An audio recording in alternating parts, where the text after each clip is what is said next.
you're gonna go from U's to A's in 4 months.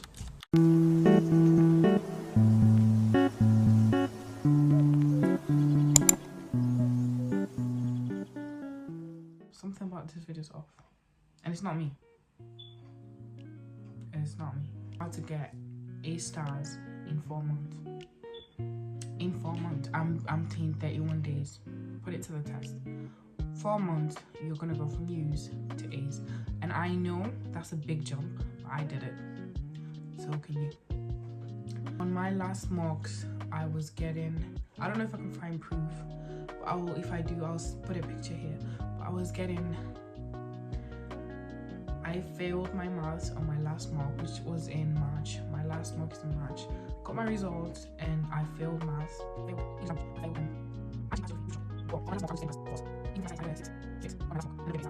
So I was barely passing, let's just say that. In March, I was barely passing. And then after the holidays, the Easter holidays, which is now, I decided to, get it back together. And I'm going to do a step-by-step on how and what I did, including a timetable, a plan, and strategy. So I have it on my whiteboard there. So if you see me looking this way, it's because I've got everything here. But I'm gonna do a plan and tips I have for GCSE. Like I said, this is what worked for me. It doesn't mean it's gonna work for you. I hope it does. I hope it actually works, because most of the people I've recommended this, they've said it works. So if it doesn't work, you're not the problem. You might just need to change the strategy. But I feel like the overall generic advice I'm gonna give is, it should help in some way or form. It should help. And don't put unrealistic goals on yourself. If you're getting 2s, I'm not saying you can't get an A star, but set a goal that you know you can achieve, like a 7. I think you can achieve a 7. From a 2 to a 7. It's a big jump, but it's achievable. I wanted to get a 9 in maths so bad, but I ended up getting a 7, which is not bad again. But it's like I needed to set myself a realistic goal, and 7 was a realistic goal, and I passed it. So set yourself a realistic goal. If you aim higher, that's good. If you aim lower, that's good. GCSEs are a month away now, just over a month away. First of all, I'm gonna say print out a specification sheet for every one of your subjects. Like, that specification sheet is everything that's gonna be there. Sometimes we end up revising for things that sometimes we overdo it in a way. Like the stuff I revised for that was never gonna be in the exam. I revised for it because I didn't know what to revise for. I just thought, So ask your teachers if they can give you a specification sheet, or you can print out one yourself. You can also find it online, or like if you do AQA, they have a website. You just search AQA science specification sheet, and then you just revise from there. I remember I had my science specification sheet. I printed it out in December. Only started using it after the holidays, which is bad because it's so much. It's actually this big as well. CPG books are so good because they fit the specification. So if you just have the specification as your revision guide, and then you use CPG books, life changer. So what I did with specification sheet, I read over it, highlighted, and made flashcards from them, important parts, and make flashcards out of it, and like make everything smaller so it was easy to remember. So that's the biggest advice I could give you right now, is print out a specification sheet. It sounds silly, it looks dumb, but trust me, print out a specification sheet. You won't over revise for stuff, and you won't under revise for stuff if you have what you need to revise for. The specification sheet is best for science, geography, history. I use a specification sheet not for all my subjects. I use it for science, geography, and history would work as well. There's definitely more, but those are the ones that I would say use it. For English and maths are a bit different, because those ones is more, for maths is just more simple. Like you can just search it and like do it at home. Create a checklist. This is the best advice I could give you. Create a checklist. Don't be like me, that I was doing timed timetables. Like I would put 9 a.m, 10 a.m. Don't do that, because if we mess up one, we're not likely to keep going for it. Like we're just like, oh, I already missed one, might as well just do it and start tomorrow again. And then tomorrow turns into March, and then you're a month away from GCSE. So please don't do that. Please don't be stupid and don't do that. But then again, what might work for me might not work for you. Instead of doing at 9 a.m. I'm doing this, at 10 a.m. I'm doing this, do a checklist of everything that you need to know, or everything that you want to know for that week, for the whole week, not the day. Make a checklist, and then you can divide it into little sections for what you're going to do each day. So for example, on Sundays, when the day before school, you make a 15 checklist, a 15 dots type checklist, so 15 things can fit in it. And then each day you do 3 topics for the whole week. This could be from different subjects or different topics from the subject. Like for science, you could do cells, cardiovascular disease and all that stuff. Like you could do topics of the subject, or you could do 15 topics of each subject.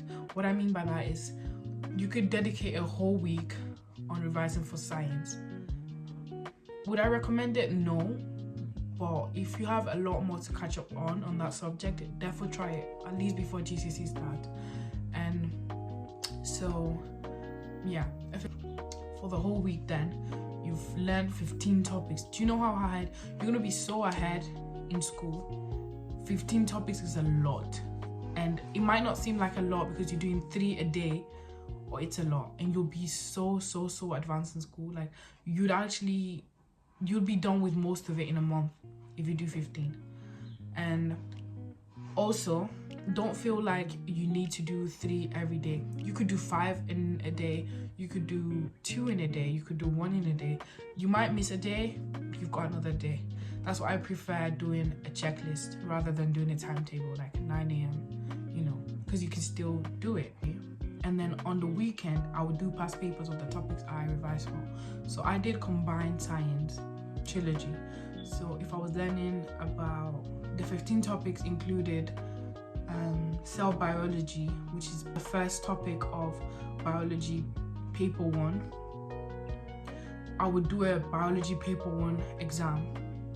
Cognito also has really good resources, because Cognito, they have a option where you only get questions about B1, which is really good, really good.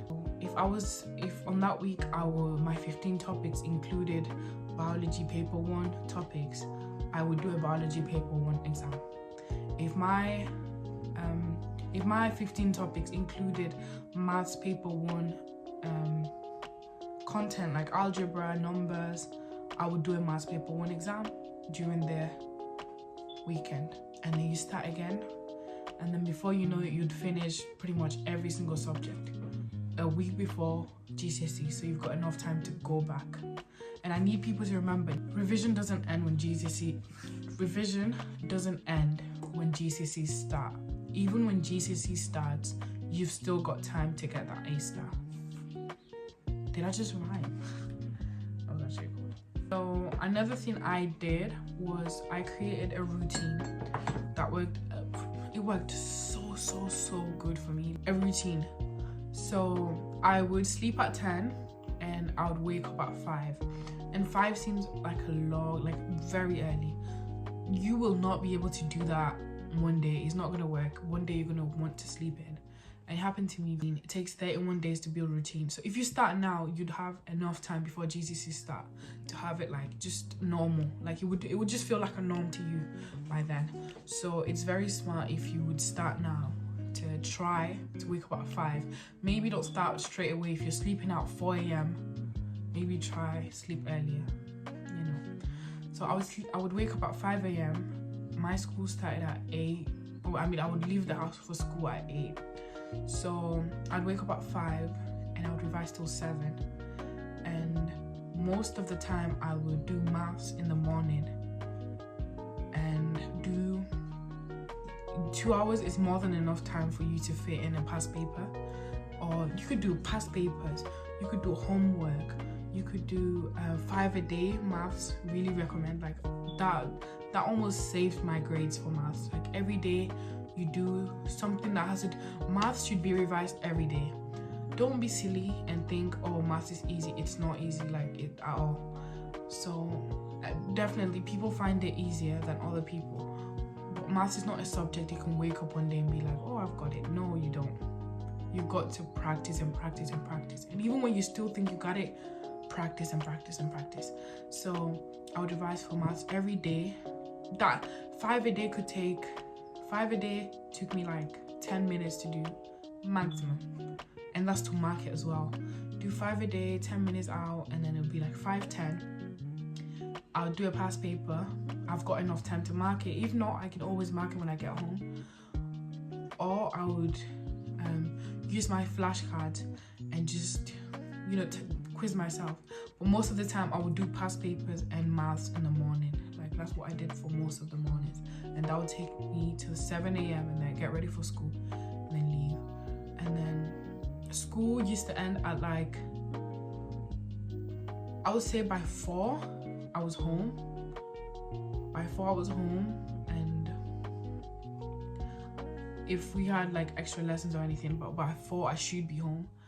And when I was home, I would take 30 minutes, eat my food, take rest, watch a movie, you know, just take my mind off GCSEs for a second, message my friends and all that. And by 5 p.m. I would be ready to start revising again. And from 5 till 7, I'd revise. So I'll just say again, from 5 a.m. to 7 a.m. I would wake up to revise. I would do past papers and 5 a day for maths.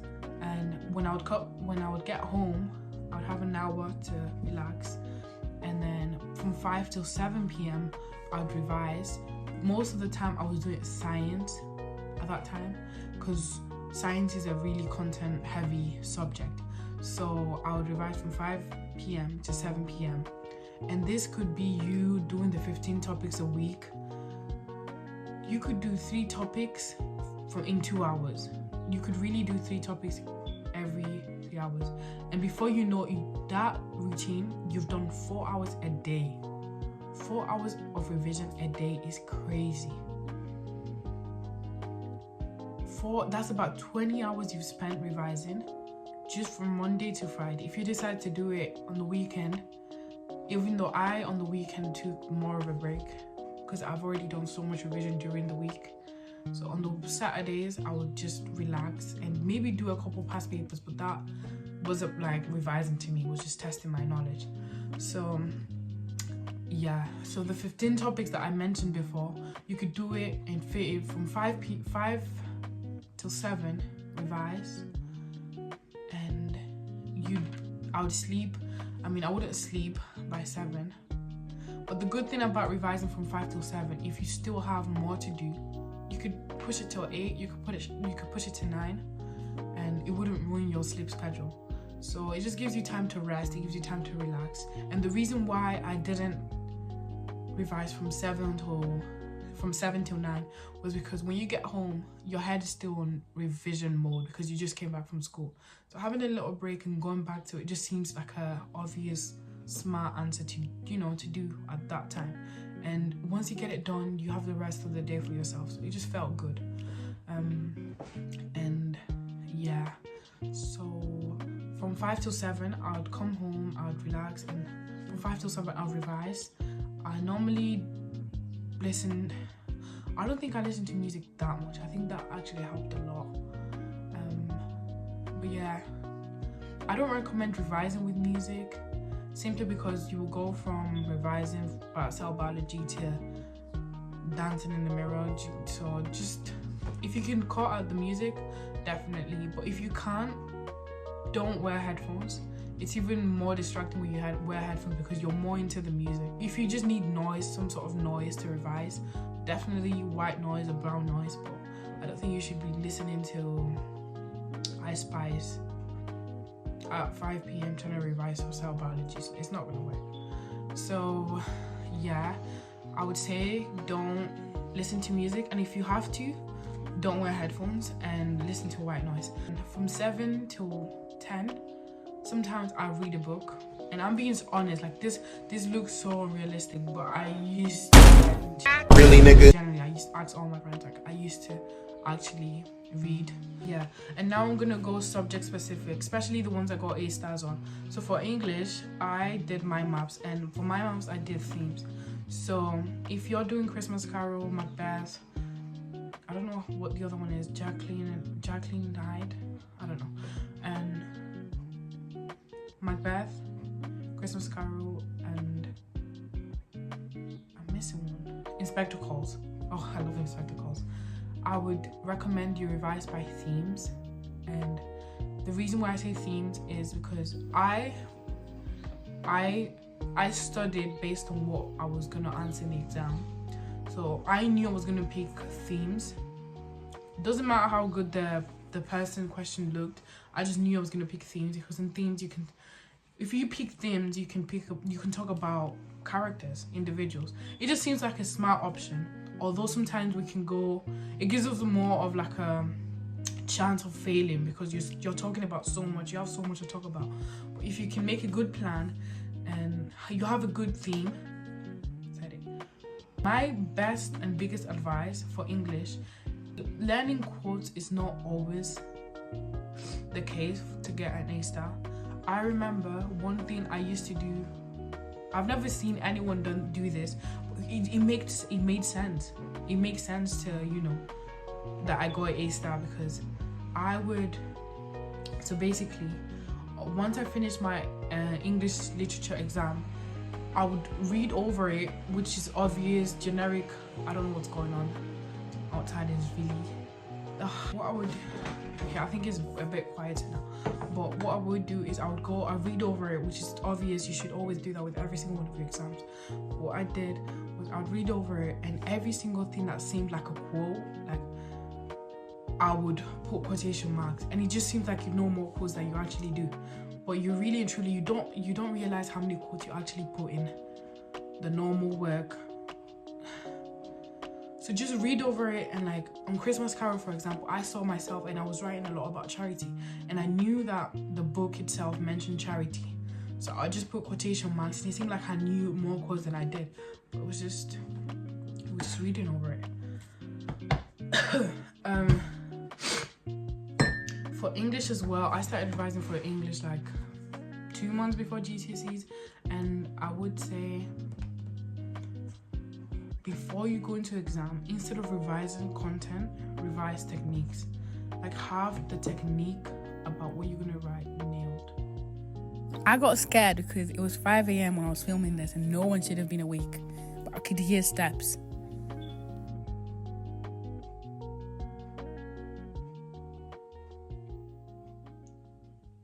You have a technique that you're gonna say nailed. Just before the exam, I got a 3 in my English literature, and I was like, no, that can't be, like, I can't get it, like, it's not even an option, like, I can't get a 3 in English literature. So I watched Mr. Everything's live. He went live just before the exam, and I was on my way to school and I was listening to it, and he gave techniques that as soon as I got to exam hall, I wrote it down, and I followed everything he said, got an A star. So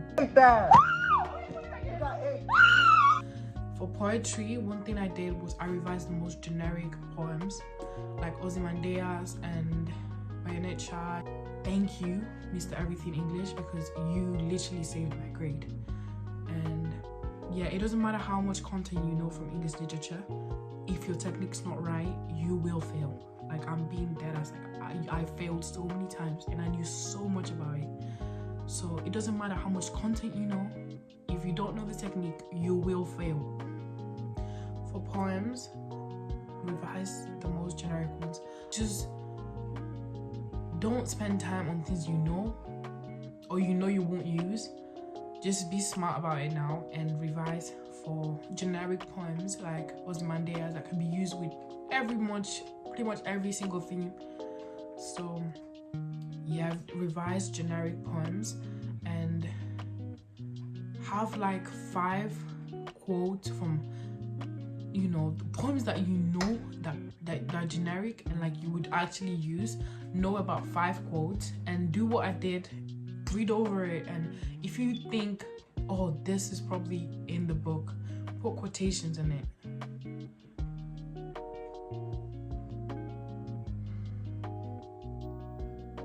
Oh yeah. One thing I did for English literature that helped me a lot is, instead of answering questions, learn how to plan them. So there's about GCSEs started from long time. So please don't be silly like me, please.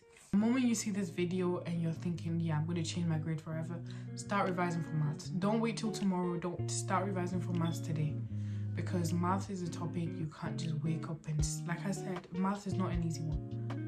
So don't think that, oh, I can just get the hang of it as soon as. No, you can't. So please revise from the get-go. Like maths is just, I would even risk it. Even a month is a bit tight. But yeah, I still believe you can do it. You can still get an A. You can still get an A from maths. But just start from the get-go. The second you see this video, just make a plan. What do I want to revise for maths? And start today. Science and past papers, they're best friends. They go hand in hand. Science, like I said, it doesn't matter how much content you know. If the technique's not right, you will fail. So that's why it's so important to revise based on what you're going to be marked on. That's why you need the specification sheet. You see how everything just unites, everything just works together. So if you get the specification sheet and like you still don't understand, you go and you know how you're going to be marked. Because most times you know what you're talking about, but because you can't say it in the examiner's vocabulary or like the mark scheme, the way the mark scheme would say it, you're not going to get the mark. But they know that you know.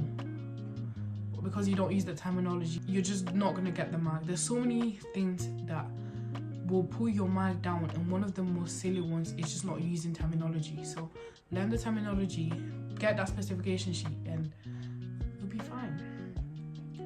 And that's for English, maths and science. For geography, it's pretty much the same as science. Past papers and flashcards. That's for most of the subject. That was the very first GCSE question that looks similar to what's going to be your question, and plan it.